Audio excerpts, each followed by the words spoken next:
നമസ്കാരം football fans, this is SK. Welcome to football is life. ഇന്ന് നമ്മൾ ചർച്ച ചെയ്യാൻ പോകുന്നത് യൂർഗൻ ക്ലോപ്പിൻ്റെ 4-3-3 ടാക്ടിക്സ് അഥവാ ഗേഗൻ പ്രസിങ്ങിനെ കുറിച്ചിട്ടാണ്. അപ്പോൾ ഇമേജിൽ കാണുന്ന പോലെ ഞാനൊരു 4-3-3 ഫോർമേഷനാണ് വരച്ചിരിക്കുന്നത്.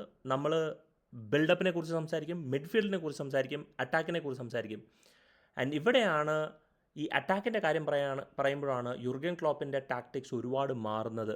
ഒരു ടിപ്പിക്കൽ അല്ലെങ്കിൽ ഒരു ക്ലാസിക് 4-3-3 ഫോർമേഷനിൽ നിന്ന് എന്താണോ എക്സ്പെക്ട് ചെയ്യുന്നത് അതിൽ കുറച്ച് വ്യത്യാസകരമായിട്ടാണ് യൂർഗൻ ക്ലോപ്പ് തൻ്റെ ടീമിനെ സെറ്റ് ചെയ്യുന്നത് അറ്റാക്ക് ഫേസിലേക്ക് വരുമ്പോഴത്തേക്കും. അപ്പോൾ നമുക്ക് ആദ്യം തന്നെ ഫോർമേഷനെ കുറിച്ച് സംസാരിക്കാം, എന്നിട്ട് നമുക്ക് ബാക്ക് അല്ലെങ്കിൽ ബിൽഡപ്പിൽ നിന്ന് തുടങ്ങാം. സോ ഈ ഇമേജിൽ കാണുന്നത് പോലെ ഹി ഹാസ് എന്താ പറയണേ, ബാക്ക് ഫോർ, രണ്ട് ഫുൾ ബാക്സ്, രണ്ട് centre back. So this becomes back four.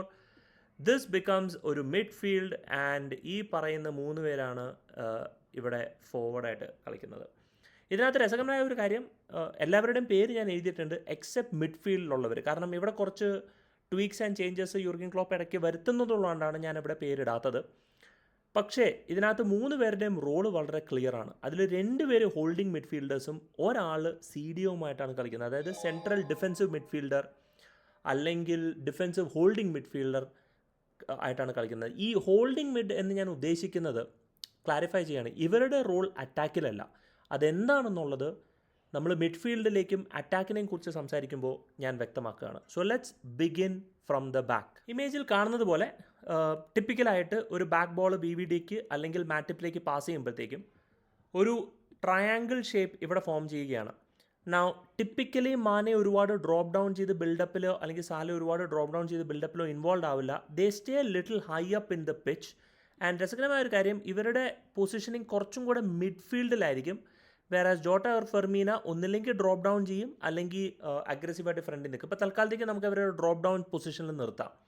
അപ്പോൾ ഇവിടെ ഇമേജിൽ കാണുന്നത് പോലെ what you see is a lot of triangles. ഇവിടെ എഗെയിൻ പ്ലേയേഴ്സിനെ ഓവർലോഡ് ചെയ്തിട്ട് ഒരു പാസിംഗ് ട്രയാങ്കിൾ ക്രിയേറ്റ് ചെയ്യുക, ഇവിടെയും ഒരു പ്ലേയേഴ്സിനെ ഓവർലോഡ് ചെയ്തിട്ട് പാസിംഗ് ട്രയാങ്കിൾ ക്രിയേറ്റ് ചെയ്യുക എന്നുള്ളതാണ് ലിവർപൂളിൻ്റെ എപ്പോഴും നമ്മൾ നോക്കുന്ന ഒരു ബിൽഡപ്പിൻ്റെ ഉള്ളൊരു കാര്യം.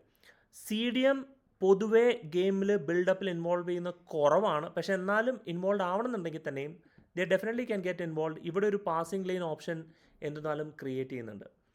സോ വൈ ഡസ് മാനെ, എന്തുകൊണ്ട് സാല, ഇവർ 2 പേരും പൊതുവെ ബിൽഡപ്പിൽ അധികം വന്ന് ഇൻവോൾവ് ആവുന്നില്ല? ഇത് അധികം വന്ന് ഇൻവോൾവ് എന്ന് പറഞ്ഞാൽ ഞാൻ ഉദ്ദേശിക്കുന്നത് അവർ ഇൻവോൾവ് ആവില്ല എന്നുള്ളതല്ല, പക്ഷേ റെഗുലറായിട്ട് ഇവർ ഇൻവോൾവ് ആവണം നമ്മൾ കാണില്ല. എന്തുകൊണ്ടെന്ന് ചോദിച്ചു കഴിഞ്ഞാൽ ഒപ്പോണൻറ്റ് പ്ലേയേഴ്സിനെ അട്രാക്റ്റ് ചെയ്ത് കഴിഞ്ഞാൽ ഈ പറയുന്ന പോലെ, ഒപ്പോണൻറ്റ് പ്ലേയേഴ്സിനെ ഞാൻ റെഡിൽ നിന്ന് മാറ്റിയിട്ട് ഞാൻ ഒരു കാര്യം ചെയ്യാം, ബ്ലാക്ക് കൊണ്ടിടാം. ഇപ്പോൾ ഒപ്പോണൻറ്റ് പ്ലേയേഴ്സിനെ ഇവർ ഡ്രോ ഡൗൺ ചെയ്ത് കഴിഞ്ഞാൽ എല്ലാവരും ഹൈ പ്രസ്സിലേക്ക് പോവുകയാണെങ്കിൽ ഒരു ബാക്കിൽ കഴിയുന്നതും ആൾക്കാർ കുറവായിരിക്കും. അത് പിന്നെ എങ്ങനെ നോക്കിയാലും നമുക്ക് അറിയാൻ പറ്റുമല്ലോ ബാക്കിൽ ആൾക്കാർ കുറവായിരിക്കും എന്നുള്ള കാര്യം. അപ്പോൾ എന്താ സംഭവം എന്ന് ചോദിച്ചു കഴിഞ്ഞാൽ പെട്ടെന്ന് ബോൾ റിലീസ് ചെയ്തിട്ട് ലോങ് റേഞ്ച് പാസുകൾ, അതാണ് ലിവർപൂളിൻ്റെ വേറൊരു ബാക്കിൽ നിന്നുള്ള ബിൽഡപ്പിൽ നിന്നുള്ള ശൈലിയുടെ ഒരു വ്യത്യാസം. പെട്ടെന്ന് റിലീസ് ഒരു long ball. And 2 ball playing പ്ലെയേഴ്സാണ് ലിവർപൂൾ ബാക്കുള്ളത്. ഒന്ന് VVD, 2 Alisson. Both are brilliant ball playing.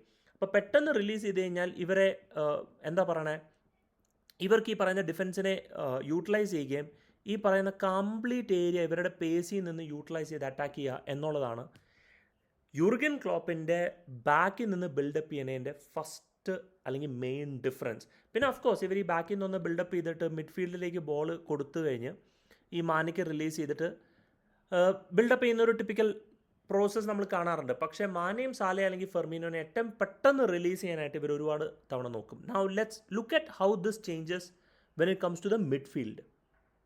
ഈ മിഡ്ഫീൽഡിലേക്ക് പ്രോഗ്രസ് ചെയ്യുമ്പോഴാണ് നമ്മൾ ഫസ്റ്റ് ഡിഫറൻസ് നമ്മൾ കാണുന്നത്.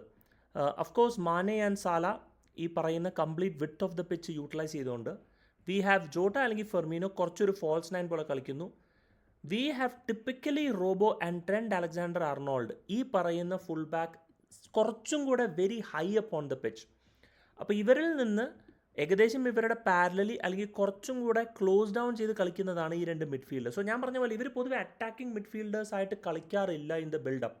ഇതിലും മാറ്റങ്ങളൊക്കെ വരുന്നുണ്ട്, പക്ഷെ പൊതുവെ ബിൽഡപ്പിൽ ഇവർ കളിക്കുന്നില്ല. അപ്പോൾ എന്താ സംഭവം എന്ന് ചോദിച്ചു കഴിഞ്ഞാൽ VVD also builds up. So this is how a typical Liverpool midfield setup looks like. Now മിഡ്ഫീൽഡും അറ്റാക്കും തമ്മിലുള്ള ഒരു ഗ്യാപ്പ് വളരെ ചെറുത് തന്നെയാണ്. ഇവരുടെ players are very closely knit. പക്ഷേ ഈ രണ്ട് പ്ലെയേഴ്സും വളരെ width of the pitch utilise ചെയ്തുകൊണ്ട് ഒപ്പോണൻറ്റ് പ്ലെയേഴ്സിൻ്റെ സെൻറ്റർ ബാക്കിനെ അല്ലെങ്കിൽ ഫുൾ ബാക്കിലെ കംപ്ലീറ്റ്ലി ഡ്രാഗ് ഡൗൺ ചെയ്യുകയാണ്. അപ്പോൾ ഇവിടെ ഒരു ഡയമണ്ട് പല തവണ ക്ലോപ്പ് ക്രിയേറ്റ് ചെയ്യുന്ന ഒരു സിറ്റുവേഷൻ ഉണ്ട്. You look at this particular diamond that is Klopp is creating. ഈ ഒരു CDM വേണമെന്നുണ്ടെങ്കിൽ ചില സമയത്ത് ഡ്രോപ്പ് ഡൗൺ ചെയ്യുക, അല്ലെങ്കിൽ ചില സമയത്ത് അഡ്വാൻസ് ആയിട്ട് കളിക്കാം. പക്ഷേ വേറൊരു കാര്യം എന്താണെന്ന് വെച്ച് കഴിഞ്ഞാൽ മിഡ്ഫീൽഡിൽ നിന്ന് ഈ ട്രെൻഡ് അലക്സാണ്ടർ ആർണോൾഡിനെ റിലീസ് ചെയ്യാനും അതേ സമയം കൊണ്ട് സാലയ്ക്ക് ഉള്ളിലേക്ക് ഓടാനും അതേപോലെ തന്നെ ഇവിടുന്ന് റോബർട്ട്സിനെ റിലീസ് ചെയ്തിട്ട് മാനിനെ ഉള്ളിലേക്ക് കൊണ്ടുവരാൻ വേണ്ടിയിട്ട് ലിവർപൂൾ ഒരുപാട് ശ്രമിക്കും. So what happens is from here സാധാരണ ഒരു 4-3-3 മിഡ്ഫീൽഡിൽ നിന്ന് അറ്റാക്ക് പോകുന്നതിന് പകരം you will see A load of balls going towards the left hand side. ഈ ലെഫ്റ്റ് ഹാൻഡ് സൈഡിൽ നിന്ന് ബോൾ ഡ്രൈവ് ചെയ്തിട്ട് ഇവർക്കൊരു അറ്റാക്കിംഗ് സ്പേസ് കൊടുക്കാനാണ് പൊതുവെ ലിവർപൂളിൻ്റെ സ്ട്രാറ്റജി യൂർഗൻ ക്ലോപ്പ് യൂട്ടിലൈസ് ചെയ്യുന്നത്. You see this a lot common. അതിൻ്റെ അർത്ഥം ഇവിടെ വന്ന് ബിൽഡപ്പ് ഇല്ല അല്ലെങ്കിൽ മിഡ്ഫീൽഡേഴ്സിന് പാസ് കൊടുക്കുക എന്നുള്ളതല്ല.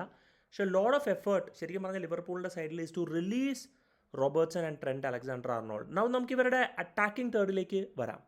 നേരത്തെ ഞാൻ ഇമേജിൽ കാണിച്ചതുപോലെ റോബോനെയും അല്ലെങ്കിൽ പറഞ്ഞ ട്രെൻഡ് അലക്സാണ്ടർ ആർണോൾഡിനെയും റിലീസ് ചെയ്യാൻ നോക്കുമ്പോൾ ഇവിടെ നടക്കുന്ന ഒരു ഷേപ്പാണ് 2 ഈ പറയുന്ന 3 and then you can see this 5 attacking shape. And mostly സംഭവിക്കുന്നത് എന്താണെന്ന് ചോദിച്ചു കഴിഞ്ഞാൽ ട്രെൻഡ് അലക്സാണ്ടർ ആർണോൾഡ് എപ്പോഴും അഗ്രസീവ് അല്ലെങ്കിൽ റോബർട്ട്സൺ ഒരുപാട് അഗ്രസീവായിട്ട് പ്രോഗ്രസ് ചെയ്യണം.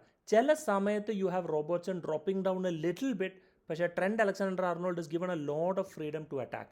ആൻഡ് ഇവിടെയാണ് ഈ മിഡ്ഫീൽഡേഴ്സിൻ്റെ റോൾ വരുന്നത്. ഈ മിഡ്ഫീൽഡേഴ്സ് എന്ന് പറയുന്നത് ഈ കംപ്ലീറ്റ് ഏരിയ സ്കാൻ ചെയ്യാൻ വേണ്ടിയിട്ട്. കാരണം ഇത്രയും പ്ലേയേഴ്സ് അറ്റാക്ക് ചെയ്യാൻ പോകുമ്പോഴത്തേക്കും ഇത് വൾണറബിൾ ആവും. സോ ലെറ്റ്സ് സേ നമ്മളിവിടെ ഒരു അറ്റാക്കിംഗ് മിഡ്ഫീൽഡറിനെ യൂട്ടിലൈസ് ചെയ്യാണ്. ഈ മിഡ്ഫീൽഡർ പോകുകയാണെന്നുണ്ടെങ്കിൽ ദർ ഇസ് എ ഗ്യാപ്പ്. അതേപോലെ തന്നെ ഇവിടുന്ന് ഒരു മിഡ്ഫീൽഡർ മുന്നോട്ട് പോകുകയാണെന്നുണ്ടെങ്കിൽ ദർ ഇസ് എ ഗ്യാപ്പ്. അപ്പോൾ രണ്ട് അറ്റാക്ക് മൈൻഡഡ് പ്ലെയേഴ്സും ഒരു ഡിഫെൻസീവ് മൈൻഡഡ് പ്ലെയറുമാണ് ഇവിടെ ഉള്ളത്. പൊതുവേ ഇവിടെ ഹെൻഡേഴ്സൺ ആണ് ലിവർപൂളിന് വേണ്ടി കളിക്കുന്നത്. CDM ആയിട്ട് അവിടെ കളിക്കുന്നത് ഫെബീനിയോ. ആൻഡ് ഹെൻഡർസൺ ശരിക്കും പറഞ്ഞാൽ does a brilliant job of covering up this particular area. എന്തെങ്കിലും ത്രെറ്റ് വന്നു കഴിഞ്ഞാൽ ആൻഡ് ഇറ്റ്സ് വെരി ക്ലിയർ. ലിവർപൂളിൻ്റെ ശൈലി നോക്കിക്കഴിഞ്ഞാൽ ഇറ്റ്സ് എ വെരി ക്ലിയർ.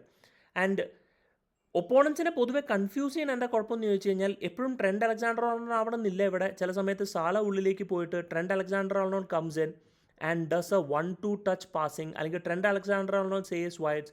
ഈ ഹോൾഡിംഗ് മിഡ്ഫീൽഡർ ഉള്ളിലേക്ക് പോകും. അപ്പോൾ പുള്ളിക്കാരൻ ഈ കവറിലേക്ക് സ്പേസിലേക്ക് കവർ ചെയ്തിട്ട് ഇവിടെ ഒരു ട്രയാങ്കിൾ ക്രിയേറ്റ് ചെയ്യും. The number 9 goes in to pull the centre backs along with them. അതേപോലെ തന്നെ ലെഫ്റ്റ് സൈഡിൽ നമുക്ക് പലതവണ കാണാനിടയുണ്ടാവുന്ന same thing. Mane cuts in, Robertson go wide, അല്ലെങ്കിൽ റോബർട്ട്സൺ മിഡ്ഫീൽഡിൽ വന്നിട്ട് ഇവിടെ ഹോൾഡിംഗ് മിഡ്ഫീൽഡർ ഗോസ് വൈഡ്. എന്ന് വന്നാൽ തന്നെയും the majority of the attack, and ഇവിടെയാണ് നമ്മൾ ശ്രദ്ധിച്ചേക്കേണ്ടത്, majority of the attack for Liverpool comes from the full back. ഏറ്റവും ഇമ്പോർട്ടൻ്റ് ആയിട്ടുള്ളൊരു പ്ലെയേഴ്സ് ലിവർപൂളിൻ്റെ സിസ്റ്റത്തിൽ ഈ ഫുൾ ബാക്സ് ആണ്. ആൻഡ് പൊതുവേ നമ്മൾ കാണുന്ന ഒരു ട്രെൻഡ് അറ്റാക്കിംഗ് തേർഡിൽ എന്താണെന്ന് ചോദിച്ചു കഴിഞ്ഞാൽ quick release of the ball from these full back. ഇവിടെ നിന്ന് ഒരു മിനിറ്റ് ഞാൻ ഇതൊന്ന് റിമൂവ് ചെയ്തോട്ടെ. ഇവിടെ നിന്ന് പെട്ടെന്ന് ബോൾ ഉള്ളിലേക്ക് റിലീസ് ചെയ്യുക എന്നുള്ളതാണ് ഫുൾ ബാക്സിൻ്റെ റെസ്പോൺസിബിലിറ്റി. അതുപോലെ തന്നെ ഇവിടെ നിന്നും അതെ, പെട്ടെന്ന് ബോൾ റിലീസ് ചെയ്യുക. ഒരുപാട് തവണ and in fact number of crosses Trent Alexander ആർണോൾഡും റോബർട്ട്സണും പിച്ചിലേക്ക് ഇടുന്നത് is significantly higher than any other full backs in the premier league. ഒരുപാട് ക്രോസസ് ഉള്ളിലേക്ക് വരുന്നു. ആൻഡ് രസകരമായ ഒരു കാര്യം, ഒരു ടിപ്പിക്കൽ സ്ട്രോങ് ഹെഡേഴ്സ് അല്ല മാനെ, ജോട്ട അല്ലെങ്കിൽ സാല. ഇപ്പോൾ ജോട്ട പിന്നെയും ഒരു ടിപ്പിക്കൽ ഗുഡ് ഹെഡറാണ്, പക്ഷേ Firmino not known for headers. പക്ഷേ ആ പേസ് വരുന്ന ആ ക്രോസിൽ they can always track back and try to close this image. Now ആ ഒരു ക്രോസിൽ നിന്ന് ഗോളുകൾ വന്നില്ലെങ്കിൽ ദെൻ ഒരു typically they does one touch slick passing to penetrate the opponent penalty area. And അവിടെയും ഈ പറയുന്ന ഫുൾ ബാക്സിൻ്റെ ഇൻവോൾവ്മെൻ്റ് ഉണ്ട്. ഫുൾ ബാക്സ് ഇവിടെ ഓക്യുപ്പൈ ചെയ്യുന്നു. So let's put Salah and Mane here, Jota here, and let's say trend Alexander Arnold. So ഒരു 2-3-5 attack shape നിൽക്കുകയാണ്. ബോളിന് ഇവിടെ നിൽക്കുകയാണെന്നുണ്ടെങ്കിൽ CDM വിൽ ടിപ്പിക്കലി കവർ. ഇവിടെ എന്താ സംഭവം എന്ന് ചോദിച്ചു കഴിഞ്ഞാൽ they do A quick touch. ഇവിടെ നിന്നൊരു ജോട്ടയ്ക്ക് കൊടുക്കുന്നു, ജോട്ട തിരിച്ചു കൊടുക്കുന്നു, മാനെ റൺസിൻ. അപ്പോൾ അവിടുത്തെ ഡിഫൻഡർ വരുന്നു, Robbo can cut in, make a pass to Jota. ഈ ഒരു ഏരിയയിൽ ഇൻ കേസ് ഈ പറയുന്ന പോലെ ക്രോസിംഗ് നടന്നില്ല എന്നുണ്ടെങ്കിൽ ഈ ഒരു ഏരിയയിൽ പ്ലെയേഴ്സിനെ ഓവർലോഡ് ചെയ്തിട്ട് ക്വിക്ക് വൺ ടച്ച് പാസിൽ നിന്ന് ഒരുപാട് തവണ ലിവർപൂൾ ഗോൾ അടിക്കുന്നത് കാണാം. സോ ഇൻ ഷോർട്ട് ലിവർപൂളിൻ്റെ അറ്റാക്കിൻ്റെ ടാക്ടിക്സ് ഞാൻ പറഞ്ഞു കഴിഞ്ഞാൽ ഫുൾ ബാക്കിൽ നിന്നാണ് ക്രിയേറ്റിവിറ്റി വരുന്നത്. ഒരുപാട് ക്രോസസ്. ഈ ഹോൾഡിംഗ് മിഡ്ഫീൽഡേഴ്സിൻ്റെ റോൾ എന്ന് പറഞ്ഞു കഴിഞ്ഞാൽ ഡിഫെൻസീവ് കവറാണ്. അപ്പോൾ പൊതുവെ ലിവർപൂളിൻ്റെ പ്ലേയേഴ്സ് നോക്കാം, ഇവർ ഗോൾ അടിക്കുന്നത് വളരെ വളരെ ചുരുക്കേ ഗോൾ അടിക്കാറുള്ളൂ. ഏറ്റവും കൂടുതൽ ഗോൾ വരുന്നത് സാല, പിന്നെ മാനെ, പിന്നെ ഒരു ചെറിയ കോൺട്രിബ്യൂഷൻ ഫ്രം ഫെർമിനോ. പക്ഷേ ഏറ്റവും അസിസ്റ്റുകൾ വരുന്നത് ട്രെൻഡ് അലക്സാണ്ടർ ആർണോൾഡ്, കാരണം കുറേയും കൂടെ ഒരു അറ്റാക്കിംഗ് ശൈലിയിൽ വിടുന്നുണ്ട്, റിലീസ് ചെയ്യുന്നുണ്ട്. റോബർട്ട് ചില സമയത്ത് കുറച്ചും കൂടെ കൺസർവേറ്റീവായിട്ട് നിൽക്കും. ആൻഡ് ഇവിടെ നിന്നാണ് ഏറ്റവും കൂടുതൽ അസിസ്റ്റ് വരുന്നത്, ഗോൾസ് വരുന്ന ഫ്രണ്ടിൽ നിന്ന്. ഇവരുടെ രണ്ടുപേരുടെയും role is a defensive cover എന്നുള്ള രീതിയിൽ. So that's what Klopp's 4-3-3 style is. And പിന്നെ ഗേഗൻ പ്രസിങ്ങിൻ്റെ പറയേണ്ട കാര്യമില്ല.